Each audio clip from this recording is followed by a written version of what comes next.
हर हर महादेव सभी को। आप सभी का एक बार फिर से स्वागत है हमारे चैनल में। अपरा एकादशी के दिन भगवान विष्णु की विधिवत पूजा करने के साथ व्रत रखें। इसके साथ ही इस व्रत कथा का पाठ अवश्य करें। जानें संपूर्ण व्रत कथा के बारे में। अपरा एकादशी पर आज काफ़ी शुभ योगों का निर्माण हो रहा है। आज के दिन भगवान विष्णु के साथ वामन भगवान की भी पूजा करने का विधान है।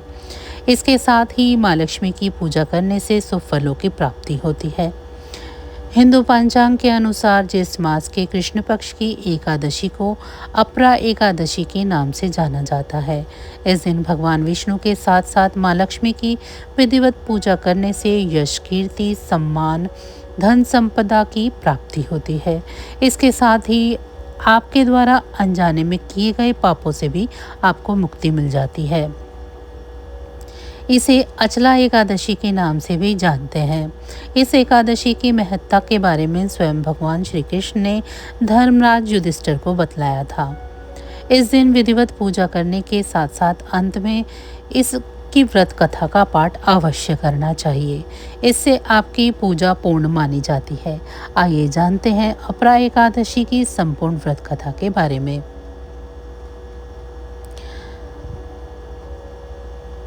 पद्म पुराण के अनुसार ज्येष्ठ मास के कृष्ण पक्ष को पड़ने वाली अपरा एकादशी के महत्व के बारे में स्वयं श्री कृष्ण ने बताया था।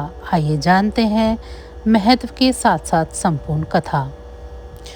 युधिष्ठिर ने श्री कृष्ण से कहा, हे जनार्दन, ज्येष्ठ के कृष्ण पक्ष में किस नाम की एकादशी होती है? मैं उसका महत्व सुनना चाहता हूँ। कृपया करके इसके बारे में मुझे बताएं। भगवान श्री कृष्ण बोले, हे राजन, तुमने संपूर्ण लोगों के हित के लिए बहुत ही उत्तम बात पूछी है। जिस मास के कृष्ण पक्ष में पड़ने वाली इस एकादशी का नाम अपरा है।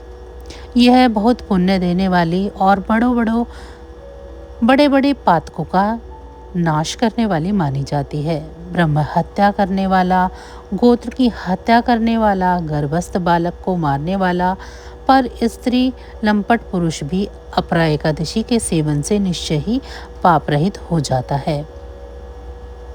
जो झूठी गवाही देता है, मापतोल में धोखा देता, बिना जाने ही नक्षत्रों की गणना करता और कूटनीति से आयुर्वेद का ज्ञाता बनकर वैद्य का काम करता है, ये सब नरक में निवास करने वाले प्राणी हैं। परंतु अपरा एकादशी व्रत रखने से ये भी पाप रहित हो जाते हैं। अगर कोई क्षत्रिय श्राद्ध धर्म से परित्याग करके युद्ध से भागता है तो वह क्षत्रिय धर्म से भ्रष्ट होने के कारण घोर नरक का भागी होता है। इसके अलावा जो शिष्य विद्या प्राप्त करके स्वयं ही गुरु की निंदा करता है, वह भी महापातकों से युक्त होकर भयंकर नरक में गिरता है। लेकिन अपरा एकादशी के व्रत रखने से वह सद्गति को प्राप्त करता है। माघ में जब सूर्य मकर राशि में स्थित हो और उस समय प्रयाग में स्नान करने वाले मनुष्य को जो पुण्य फल प्राप्त होता है, काशी में शिवरात्रि का व्रत करने से जो पुण्य की फल की प्राप्ति होती है, अथवा गया में पिंडदान करके पितरों को तृप्ति प्रदान करने से जो पुण्य मिलता है, बृहस्पति के सिंह राशि पर स्थित होने पर गोदावरी में स्नान करने वाला व्यक्ति को जो फल मिलता है, बद्रिका आश्रम की यात्रा के समय भगवान केदार के दर्शन से तथा बद्री तीर्थ के सेवन से जो पुण्य फल उपलब्ध होता है, इसके साथ ही सूर्य ग्रहण के समय कुरुक्षेत्र में दक्षिणा सहित यज्ञ करके हाथी, घोड़ा और स्वर्ण दान करने से जो फल की प्राप्ति होती है, इतना ही सब मात्र अपरा एकादशी के व्रत रखने और विधि विधान से पूजन करने से फल मिल जाता है। इस दिन व्रत रखने के साथ भगवान वामन की भी पूजा करने से मनुष्य सब पापों से मुक्त हो जाता है। इसके साथ ही श्री विष्णु लोक की प्राप्ति के साथ इस व्रत कथा का पाठ करने या फिर सुनने से सहस्त्र गोदान का फल मिलता है। युधिष्ठिर ने कहा, जनार्दन, अपरा का सारा महत्व मैंने सुन लिया, अब कथा भी सुना दीजिए। श्री कृष्ण कहते हैं, हे राजन, प्राचीन काल में महिध्वज नाम का एक धर्मात्मा राजा था, लेकिन उसका छोटा भाई वज्रध्वज बड़ा ही क्रूर, अधर्मी तथा अन्यायी था। वह अपने बड़े भाई से द्वेष रखता था। इस द्वेष भाव में एक दिन रात्रि के समय छोटे भाई ने अपने बड़े भाई की हत्या कर दी और उसकी देह को एक जंगली पीपल के नीचे गाड़ दिया।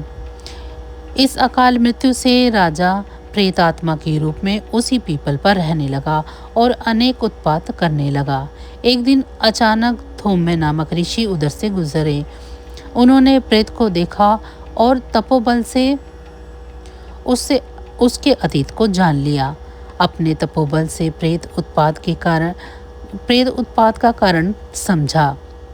ऋषि ने प्रसन्न होकर उस प्रेत को पीपल के पेड़ से उतारा तथा परलोक विद्या का उपदेश दिया। दयालु ऋषि ने राजा को प्रेत योनि से मुक्ति के लिए स्वयं ही अपरा एकादशी का व्रत किया और उसे अगति से छुड़ाने को उसका पुण्य प्रेत को अर्पित कर दिया। इस पुण्य के प्रभाव से राजा की प्रेत योनि से मुक्ति हो गई। वह ऋषि को धन्यवाद देता हुआ दिव्य देह धारण कर पुष्पक विमान में बैठकर स्वर्ग की ओर चला गया। हे राजन, यह अपरा एकादशी की कथा मैंने लोकहित के लिए कही है। इसे पढ़ने अथवा सुनने से मनुष्य सब पापों से छूट जाता है।